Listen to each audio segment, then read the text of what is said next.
Over the next couple of weeks, I'm going to be doing a few videos to talk about the subject of grief and productivity. This is my second video, so if you haven't seen the first one, please go watch that. And if you even need more information on these topics, I would encourage you to go check out my podcast where I share a whole lot more. I've done a 3-series episode on grief and productivity. And so go check that out on the Get Productive with Datola podcast. Today, I wanted to share some of the signs to look out for to know if someone is likely grieving a loss. And in my last video, I talked about how there are different types of losses. Okay, so it's not just when someone dies, there are other losses that invoke the emotions of grief. So what are some of the things to look out for in a colleague or in a friend or in anyone who is there to you? You probably notice the person being sad, all the time. That's a common response to grief.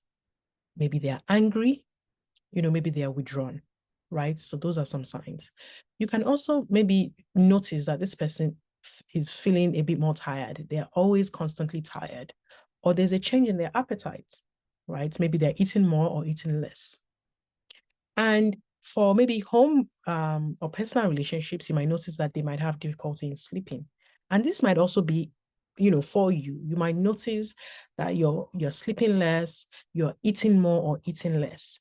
It might be that you are grieving a loss that you're not even aware of. Also, I talked about withdrawing. So you might find that you're withdrawing from social activities, or maybe it's that colleague who used to be bubbly, but now they're a bit more on the reserved side. Avoidance, maybe substance abuse, drinking lots of alcohol. Some of this can be a sign that you are grieving, and this is an impact on you. Then difficulty concentrating. If you're grieving a loss, you may find it hard to focus on your tasks or maintain attention. But why really do we want to know about, the impact of grief on productivity? Because there's a cost. Grief is costing you as an individual and also costing your workplace. And I shared this in the podcast when I lost my son. And again, I share a whole lot more on the podcast episodes. I think episode 11, I can't remember now. When my baby boy died, I packed my business for a while and then went on to get a job because I needed to earn money. But I found that I wasn't able to concentrate. I was always tired. I was in pain. My GP was always signing me off work. So it was costing me, it was costing my employer. I did this for a year and then eventually I had to leave.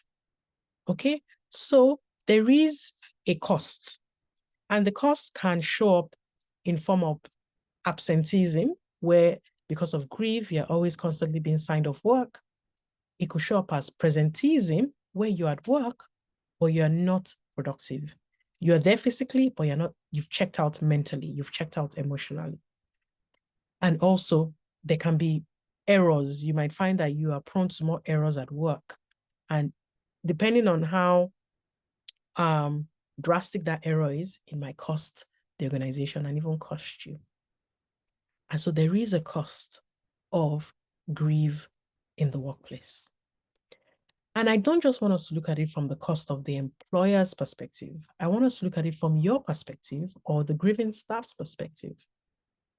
And if we can work hand in hand where the employer is willing to support a grieving staff, even better. It's a win-win situation. I think you would agree. It's a win-win situation. And that's why part of why we have put together the grief awareness training.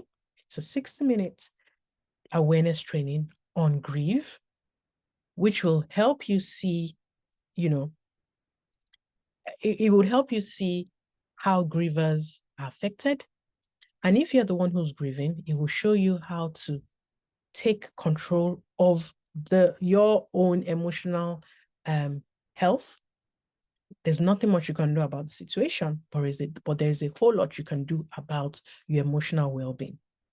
And so it's in two folds. It will show managers, it will show colleagues how to be more empathetic, what to do differently, and it will show you as a griever what to also do to make sure that you are taking care of yourself. And we're rolling this out in the month of October and November 2024. Your first free session is going to be free to show you the value that we that the training provides, and also to begin to get some of your staff grief aware, and that way they can begin to apply that in their daily lives. So if this is something you're interested in, whether you're an HR leader, well-being leader, a CEO of an organization, check out the link, go book your session, and we can take up to 25 people on that session. We'll train your staff. The first session is free, like I said, and then every other one after that, there's a cost attached to that.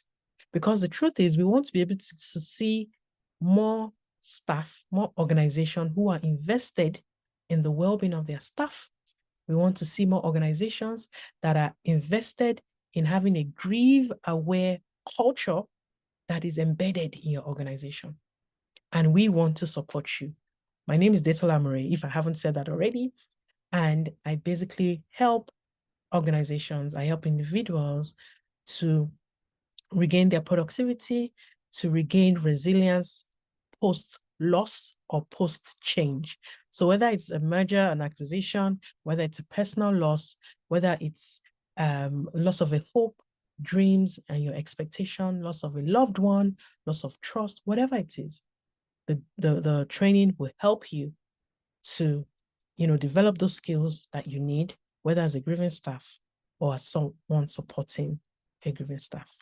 So I'll stop this video for now, and I look forward to seeing you on the next one. So go sign up for your free session before the end of September. Take care. Later on.